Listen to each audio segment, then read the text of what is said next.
পেহেলগাম ইস্যুতে উত্তেজনার মধ্যে হঠাৎ করে মঙ্গলবার মধ্যরাতে পাকিস্তানে হামলা চালিয়েছে ভারত।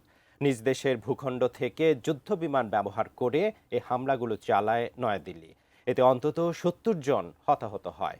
জবাবে তাৎক্ষণিকভাবে ভারতীয় পাল্টা হামলা চালিয়েছে পাকিস্তান।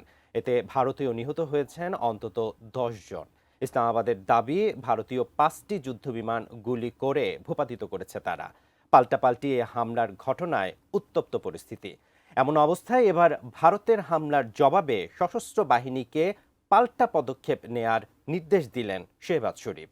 এতে বিপদে মোদী সরকার। আরো জানাচ্ছেন এসআই রাজ।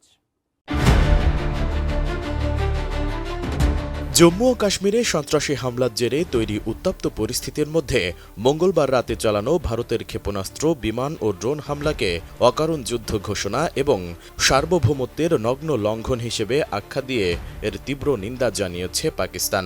একই সঙ্গে ভারতের আগ্রাসনের জবাব দিতে সেনাবাহিনীকে পূর্ণ ক্ষমতা দিয়েছে দেশটির জাতীয় নিরাপত্তা কমিটি।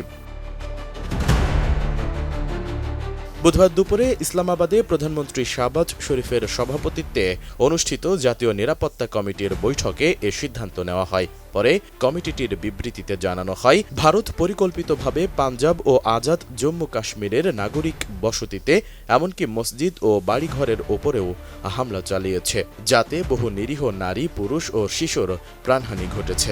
সব মশার বিরুদ্ধে সুরক্ষা দিতে এলো বসুন্ধরা এক্সট্রিম অ্যারোসল, মশার বিরুদ্ধে এক্সট্রিম সুরক্ষা। এতে আন্তর্জাতিক আইনের সুস্পষ্ট লঙ্ঘন হয়েছে বলে উল্লেখ করা হয় ওই বিবৃতিতে। জাতীয় নিরাপত্তা কমিটি সতর্ক করে বলেছে, চলমান আঞ্চলিক উত্তেজনার জন্য সম্পূর্ণ দায়ভার ভারতের ওপর বর্তায়। বৈঠকে সিদ্ধান্ত নেওয়া হয়েছে, পাকিস্তান জাতিসংঘের সনদের ৫১ নম্বর অনুচ্ছেদের অধীনে আত্মরক্ষার অধিকার সংরক্ষণ করে এবং সে অনুযায়ী সশস্ত্র বাহিনীকে উপযুক্ত প্রতিরোধমূলক পদক্ষেপ নেওয়ার পূর্ণ অনুমোদন দেওয়া হয়েছে।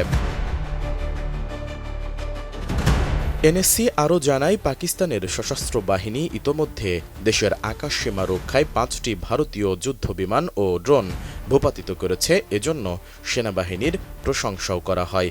একই সঙ্গে বিশ্ব সম্প্রদায়ের প্রতি আহ্বান জানিয়ে এনএসসি বলেছে, ভারতকে তার আগ্রাসনের জন্য জবাবদিহি করা উচিত। এদিকে পাকিস্তান বরাবরই শান্তি চায়, তবে তা হতে হবে মর্যাদার সঙ্গে। সেই সঙ্গে পাকিস্তানের জনগণ বা ভূখণ্ডে কোনো রকম আঘাত বরদাস্ত করা হবে না বলেও দৃঢ়ভাবে জানানো হয়।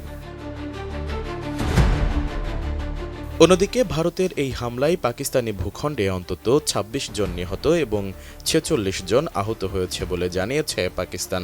সেই সাথে পাকিস্তানের পাল্টা হামলায় ভারতে কমপক্ষে ১০ জন নিহত এবং বহু হতাহতের ঘটনা ঘটেছে।